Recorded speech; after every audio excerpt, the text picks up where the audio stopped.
aos Tessalonicenses, do capítulo 4, né? Hoje nós fizemos questão de ministrar, teríamos na escala, né, um outro irmão que faz parte dessa equipe de ministros de estudos da palavra. Mas quando eu sempre digo aqui, quando é alguma coisa que realmente tem a minha participação pastoral, eu não abro mão, né? Até porque aquilo que Deus dá ao pastor é aquilo que é direção para a igreja. É como alguns, nós podemos entender pela palavra, entendem. É aquele que o Senhor designou para passar para a igreja, como a palavra diz, ao anjo da igreja. E é isso que nós fazemos. Sempre temos aqui uma equipe maravilhosa, de irmãos que passam com muita excelência o estudo. Mas quando trata-se de algumas questões de ordem pastoral, aí eu faço questão, eu sempre digo isso, e eles mesmos sabem que tem que passar para nós, porque a direção que Deus nos dá, nós temos responsabilidade com ela. Então, no capítulo 4 de 1 Tessalonicenses, vamos lá? 1 Tessalonicenses, capítulo 4, vamos ler a partir do verso 13. 1 Tessalonicenses, capítulo 4, verso 13 em diante. Louvo a Deus por cada estudo ministrado aqui. Temos aprendido muito no campo da bagagem, do aprendizado e daquilo que os irmãos têm passado para nós. E vamos continuar assim. Capítulo de número 4 de 1 aos Tessalonicenses, e o verso 13 até o 18 diz: Irmãos, não queremos que vocês sejam ignorantes quanto aos que dormem, para que não se entristeçam como os outros que não têm esperança. Se cremos que Jesus morreu e ressurgiu, cremos também que Deus trará, mediante Jesus, e com ele, aqueles que nele dormiram. Dizemos a vocês, pela palavra do Senhor, que nós, os que estivermos vivos, os que ficarmos até a vinda do Senhor, certamente não precederemos aos que dormem, pois dada a ordem, com a voz do arcanjo e o ressoar da trombeta de Deus, o próprio Senhor descerá dos céus, e os mortos em Cristo ressuscitarão primeiro. Ao ressoar, melhor, vou repetir o verso 16. Pois dada a ordem, e com voz do arcanjo, e o ressoar da trombeta de Deus, o próprio Senhor descerá dos céus, e os mortos em Cristo ressuscitarão primeiro.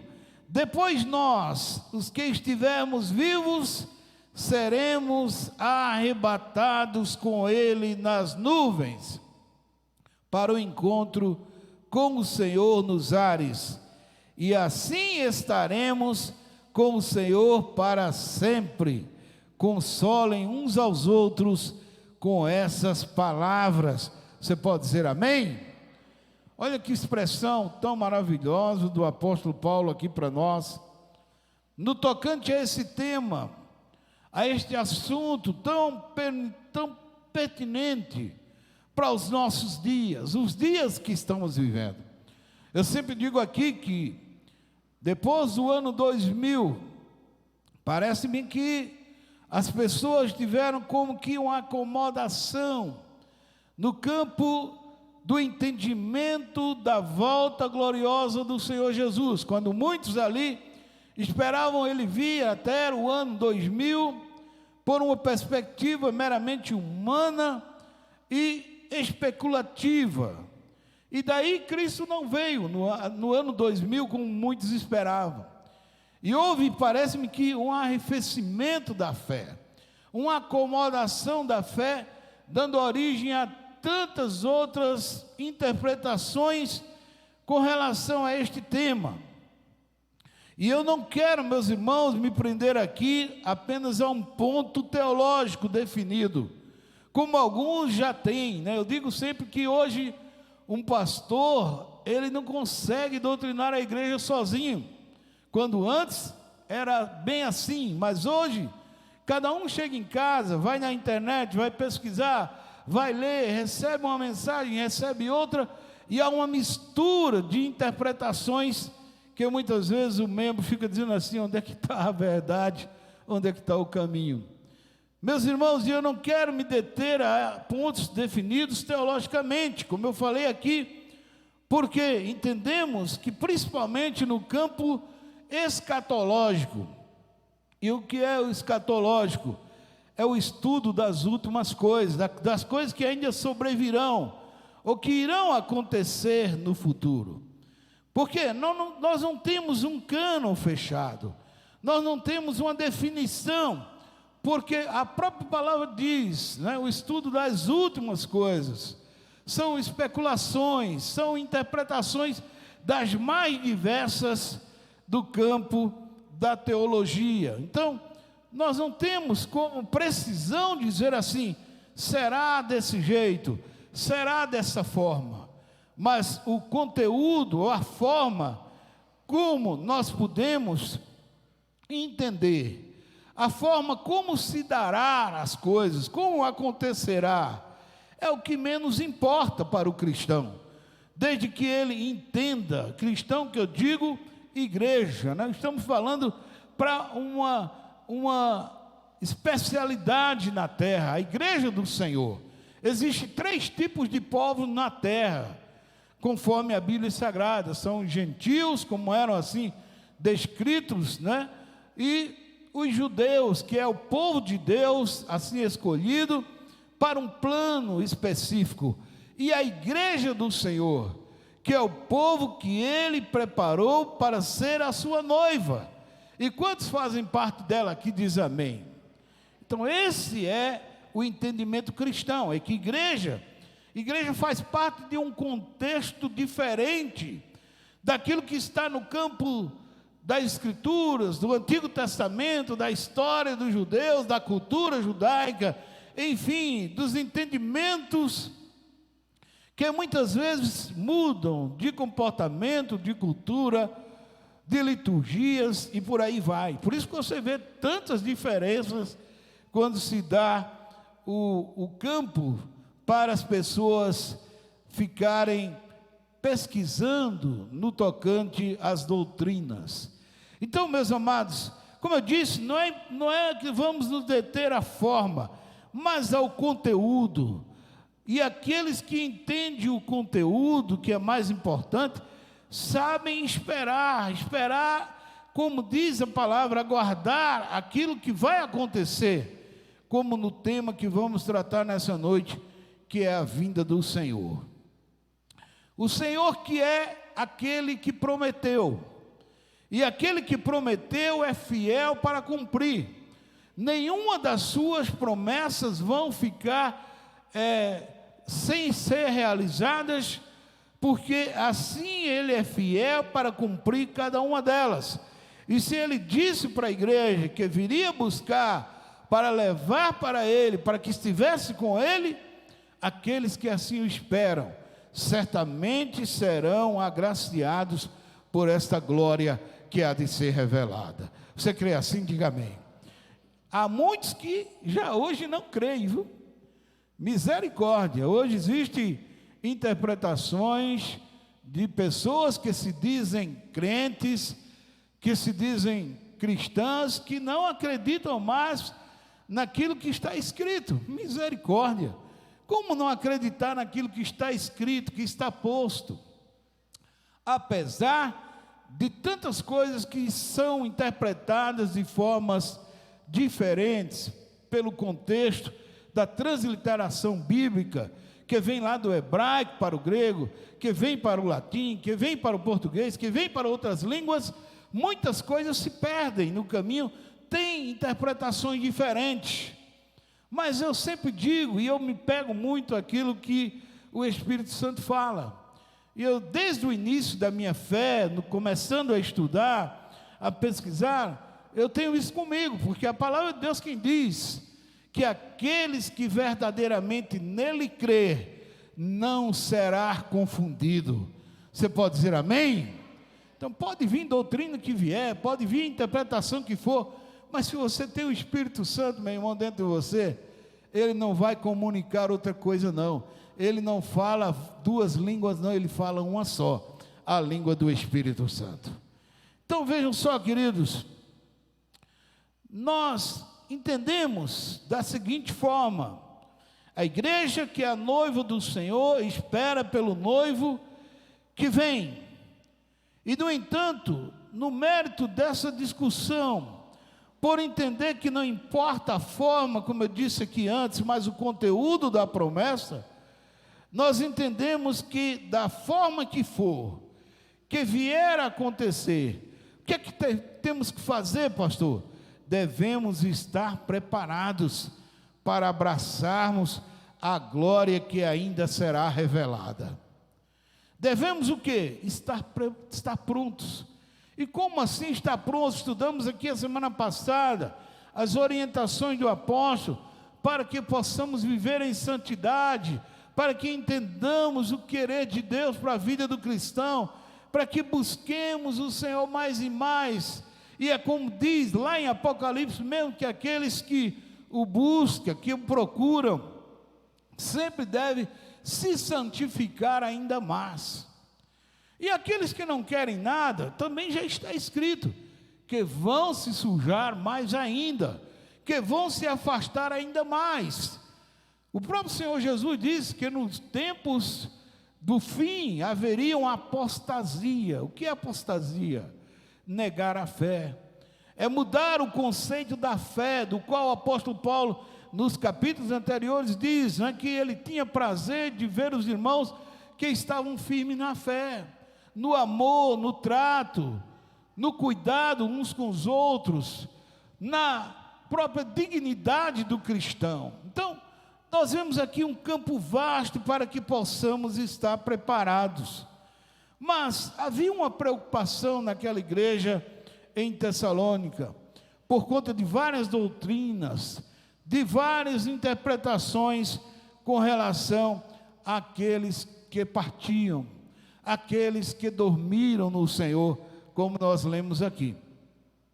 E no verso 13, Paulo começa dizendo assim: eu não quero, porém, irmãos, que sejais ignorantes. Quando ele diz ignorantes aqui, que sejam sem entendimento quanto àqueles que dormiram, que já partiram, que morreram. Irmãos, ele diz, aqueles que já dormem no Senhor, para que vocês não vos entristeçais como os demais que não têm esperança.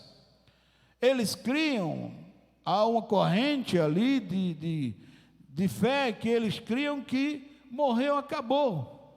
Não tem mais uma vida pela frente.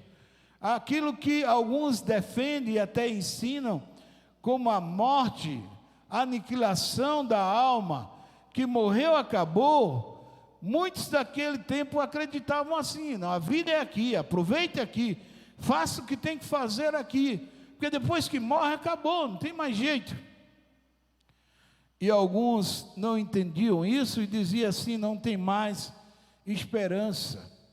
E aquilo que outros estavam ali, também sem entender o segredo da ressurreição, o que Jesus próprio demonstrou com a sua vida, quando ele também morreu naquela cruz, quando ele também foi sepultado, não ficou ali. A maior demonstração dessa doutrina, o próprio Paulo combateu muito isso com relação àqueles que não criam na ressurreição. O próprio Senhor Jesus foi o exemplo. A palavra de Deus diz que após ressurreto, ele foi aos seus discípulos, ele foi ali ter com Tomé, que não acreditava, ele foi visto por muitos irmãos, até ser assunto ao céu. Então a maior prova de ressurreição que temos está na pessoa de Jesus, aquele que morreu, certamente, mas ao terceiro dia ressuscitou e está vivo para todo sempre. Então foi ele mesmo que prometeu, ele mesmo que deixou claro que a morte não seria o fim para aquele que crê. Por isso Paulo diz aqui: não fiquem como os demais que não têm esperança. A gente vai ver isso hoje, né? E a gente vê aquele irmão em Cristo que partiu, que foi, né? A gente fica com saudade, a gente sente, a gente chora, mas a gente sabe que ele foi somente, eu costumo dizer aqui, ele foi só na frente, foi só nos esperar um dia lá na glória. Você crê assim? Diga amém. Mas quem não tem esperança diz assim: terminou, acabou. E é isso que muitos hoje, ainda hoje, não acreditam na ressurreição. Então, nesse contexto, nós temos o próprio apóstolo Paulo dando àqueles irmãos a orientação quanto aos que dormiram. O termo que dormem é uma metáfora para os cristãos que partiram, quando ele diz dormiram no Senhor. Então essa metáfora é principalmente adequada por causa da ressurreição futura do corpo, ou seja, o corpo que ali volta ao pó como era, como diz o texto aí Eclesiastes, e que o espírito volta a Deus, um dia ressurgirá. E como Paulo mesmo diz, né, lá em Coríntios, que não é este corpo perecível que adoece, que se estraga, que se dissolve, mas nós receberemos um corpo glorioso para estar com o Senhor. Então, quando a gente entende isso, irmãos, a gente enche o nosso coração de esperança e de fé. Paulo mesmo diz: olha, se Cristo não ressuscitou, é vã a nossa pregação. Para que está pregando? Para que falar de salvação se Cristo não ressuscitou? Ele ressurgiu dentre os mortos, porque ele venceu o maior inimigo que o homem pode ter aqui na terra, que é a morte. O homem, ele se dobra diante da morte, ele fica realmente desesperado, se ele não tem uma esperança. Mas aquele que tem a esperança maior, ele sabe que o seu Deus é o Deus de uma vida muito maior do que esta que existe aqui. Uma vida eterna, uma vida sem fim, atemporal. Lá no céu, irmão, a gente não vai contar anos, não vai contar meses, não vai contar horas, não vai contar tempo, porque tudo será glória na presença do Senhor. Então, crer na ressurreição é a maior eficácia da vida do cristão, pela fé que ele crê, pela fé que ele prega. E assim como uma pessoa que dorme e espera acordar pela manhã, é assim o cristão. Os cristãos que morreram, que partiram, experimentarão a ressurreição do corpo e ressurgirão para estar com o Senhor. Abra sua Bíblia aí, João no capítulo 11, só para a gente dar uma conferidazinha aqui no que Jesus falou em João, no capítulo de número 11, eu acho que o verso 11 também. Vamos conferir o que diz o texto sagrado. João capítulo 11 e o verso 11. Ele fala naquela passagem ali de Lázaro, quando ele diz assim: tendo dito essas palavras, prosseguiu explicando àquelas irmãs: nosso amigo Lázaro apenas dorme, mas eu vou até lá para despertá-lo. Olha, o Deus que nós temos, que nós cremos, é o Deus que nos desperta a cada manhã, e ainda se dormirmos nele, vamos ser despertados para a sua glória. Você pode dizer amém? Então essa era a doutrina de Paulo para aquela igreja que existia ali, num grupo de pessoas, de irmãos, que cada um pensava numa corrente diferente de doutrina quanto à ressurreição, né? Alguns não acreditavam. Então Paulo começa a doutrinar ali aquela igreja quanto à ressurreição. E até isso acontecer, até a ressurreição um dia, nós vamos contemplar, né, estar ausente do corpo, significa estar no lar celestial com o Senhor. Em 2 Coríntios 5,8, vamos ver aí, 2 Coríntios, vá mais na frente um pouquinho, só para a gente dar uma conferida nesses textos. 2 aos Coríntios, capítulo 5, e o verso 8, que diz assim, olha só: sendo assim, caminhamos em confiança e preferimos estar ausente desse corpo, para estarmos completamente presentes com o Senhor. Olha, irmãos, esse corpo aqui, Paulo diz isso lá em Efésios, carne e sangue não entra no céu, não é? É por isso que é perecível, é por isso que vai ser decomposto aqui, mas nós receberemos um corpo glorioso para estar com Ele. Você crê nisso? Diga amém.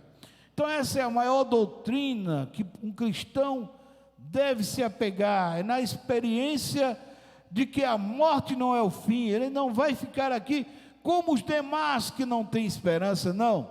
Ao partir daqui, primeiramente, né, o seu espírito volta a Deus, mas o Senhor já preparou um lugar lá no céu.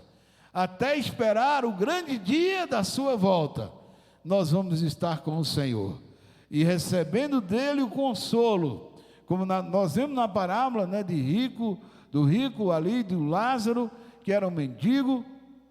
Um estava no seio do Pai, ali em descanso, em gozo, enquanto o outro estava em tormento.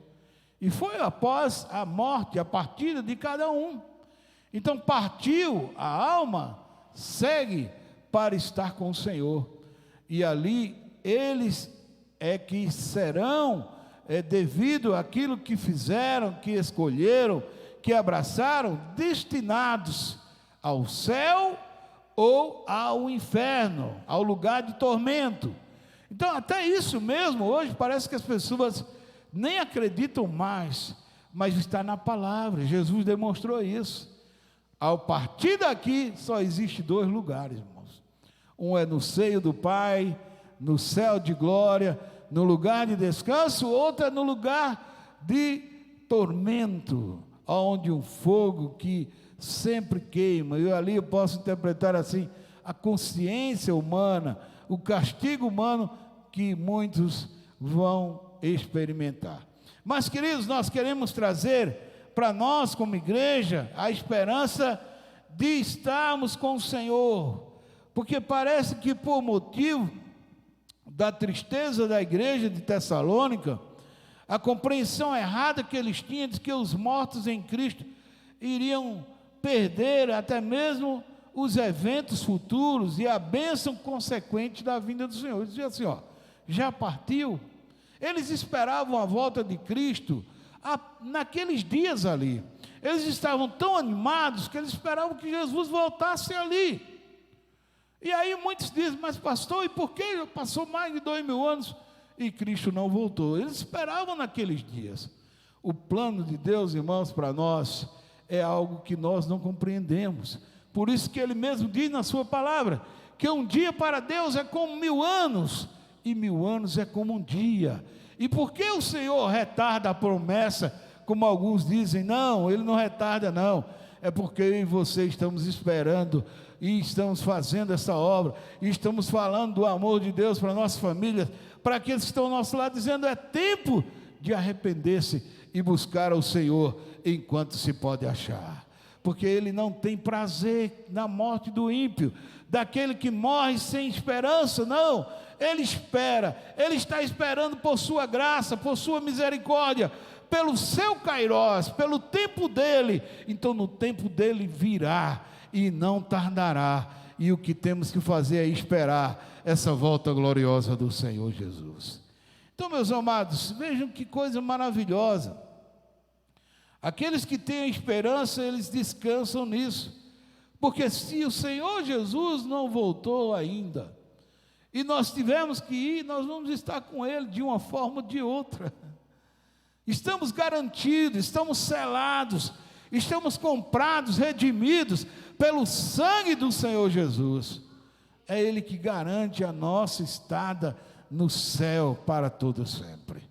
Então, meus amados, vejam como era a igreja naquele momento, que esperava naqueles dias a volta de Cristo. Eles ficavam assim, como que um pouco frustrados, e em contraste, como muitas vezes que nós vemos aí com os incrédulos, aqueles que não conhecem a palavra, que se angustiam com a perda de um ente querido, né? E os cristãos também podem se entristecer, como nós dissemos aqui, com a perda de alguém que não seria perda, né? Nós não perdemos ninguém quando a gente entrega ao Senhor. Então, meus queridos, isso faz toda a diferença na vida do cristão. E nesse primeiro momento, foi o que ele fez. Paulo doutrinou aquela igreja com relação à ressurreição. Como ele disse a Marta e Maria, né? Se creres, verás a glória de Deus. Ele provou isso na vida de Lázaro, naquele momento. Né? Ele mostrou que ele é o autor da vida. Você crê assim, diga amém. Para nós terminarmos, vamos seguir para esse outro momento que é a parte final desse estudo. Nós temos a esperança em Cristo, do verso 14 até o verso de número... o verso 14 propriamente sela isso, né? Porque se cremos que Jesus morreu e ressuscitou, assim também aos que em Jesus dormem, olha aí, Deus trará com ele. E diz que a ressurreição de Jesus mostrou como será a ressurreição daqueles que dormem em Cristo. Ao lermos sobre a sua ressurreição, nós podemos entender, em parte, como será a ressurreição do nosso corpo. Nós vemos isso como Paulo doutrina claramente lá em Coríntios. Mas por fim ele fala de um evento que é glorioso. Eu digo sempre que é glorioso para todos aqueles que creem. Ele vai falar aqui a partir do verso 15 até o 17 sobre o arrebatamento. Olha, meus amados, esse é um ponto tão importante, eu sempre digo isso. Aquilo que eu recebi como doutrina da parte de Deus, através da palavra, através do servo de Deus, que era o meu pai na fé, isso eu guardei até hoje. Eu não consigo pensar de outra forma, onde nós podemos até respeitar quem pensa de outra forma, porque há aqueles que acreditam no arrebatamento e aqueles que não acreditam, mesmo estando escrito a palavra. Alguns dizem assim, não, mas é a forma de entender a palavra. O que a palavra, né, ela vem do grego para a nossa interpretação, que significa também um rapto, algo imediato que vai acontecer, algo no abrir e fechar de olhos, no piscar de olhos. E alguns dizem, não, nós cremos na volta de Jesus, mas não existe esse arrebatamento. Então nós respeitamos a forma até de se pensar, porque isso não vai invalidar a nossa fé e a nossa entrada no céu. Mas é importante observar, eu disse isso a um irmão querido, muito querido nosso, que mora nos Estados Unidos, em que cria também da forma como nós cremos, e hoje crê diferente, né? Por entender de outra forma.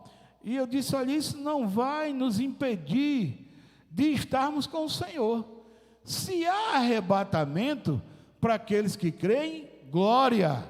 E se não há arrebatamento, também para aqueles que não creem, e para aqueles que criam também, glória, porque o Senhor prometeu, e Ele vai cumprir conforme a sua palavra. Então não importa, uns ficam debatendo isso, vai ter, não vai ter, vai ser, não vai ser. Eu digo, meu Deus, que perca de tempo hoje. Como nós vimos hoje, essa pandemia, ela deu um reset na vida de todo cristão. Ela mostrou que diante de tantas especulações de conhecimento científico, teológico, filosófico, tudo foi reduzido a nada, porque quem tem o poder é um só, o soberano Senhor dos céus e da terra. Então, arrebatamento, verso 15 diz, dizemos pois isto, a vós pela palavra do Senhor, que nós, Paulo está dizendo aqui, os que estamos vivos e permanecemos para a vinda do Senhor, não precederemos os que dormem. Aí ele diz no verso 16, porque o mesmo Senhor, ele descerá do céu com brado, com voz de arcanjo e com a trombeta de Deus. E o que é que vai acontecer ali, pastor? O que é que vai acontecer? Aí ele completa dizendo, e os mortos em Cristo ressuscitarão o quê? Primeiro. Aí ele diz aqui, o verso 17, depois nós, o que estivermos vivos e permanecermos, seremos o quê? Quem está me acompanhando aí? Verso 17, gente. Seremos arrebatados. E aí diz, juntamente com quem? Com eles. Eles quem? Os que dormiram em Cristo, ressuscitaram primeiro e subimos ao encontro do Senhor nos ares. Subiremos, como diz o texto aqui, nas nuvens, ao encontrar com o Senhor. E assim estaremos para sempre com o Senhor. Olha só que promessa linda, meus amados. E aí o campo é muito vasto, nós teríamos que entrar aqui em algumas discussões para falar do que eu falei antes aqui, da interpretação de uns e de outros, mas o Senhor Jesus diz lá em Mateus capítulo 24. Perguntaram a Jesus, quando será o fim, Jesus? E Jesus disse, olha, quando ouvires falar de guerras, e rumor de guerras, e pestes, e terremotos, e ouvirem os falsos profetas, e ouvirem as traições entre irmãos, e ouvirem irmãos denunciando o outro, levando à justiça, fazendo todo tipo de coisas como essa, não se assustem, pois ainda não é o fim. Ué, pastor, como assim não é o fim ainda? Isto é apenas o começo, é o início das dores. Aí entra na corrente teológica que nós acreditamos, mas a igreja do Senhor, a sua noiva, que está esperando, que está buscando, que está dizendo todo dia, Maranata, venha logo Jesus, venha logo Jesus, venha logo Jesus, irão subir para o encontro do Senhor nos ares, quando Ele der a ordem, essa ordem, esse toque da trombeta, essa ordem para sair nos quatro cantos da terra, arrebatar o seu povo, ela virá a qualquer momento para aqueles que o esperam. As 10 virgens, eu sempre digo aqui, elas esperavam quem? O noivo, mas apenas 5 subiram, 5 ficaram batendo a porta. Isso traz uma grande lição para nós. É melhor acreditarmos que o Senhor virá e não tardará, e não importa a forma, se através do arrebatamento, se através da sua volta com os seus santos anjos, o Senhor prometeu, e Ele vai cumprir, porque Ele é o Senhor dos céus e da terra. A palavra de Deus diz que todo olho verá, toda língua confessará que Ele é o Senhor no céu e na terra. Por isso nós vamos terminar aqui dizendo o seguinte, meus irmãos. Paulo disse lá no capítulo 15 que isso é um mistério. Se você quer conferir com outro ponto da Bíblia que Paulo também fala, vá lá no capítulo 15, a partir do versículo 50, Paulo diz assim, eu vos anuncio um mistério. E aí ele começa a descrever, e ele vai falar também desse momento precioso da igreja. E é para que nós possamos consolar uns aos outros com estas palavras. Paulo, mais uma vez, ele está trazendo para a igreja, trazendo para aqueles que creem, aquilo que o Senhor falou, e vai cumprir na vida de cada um. Você crê assim? Diga amém. Fica de pé em nome de Jesus.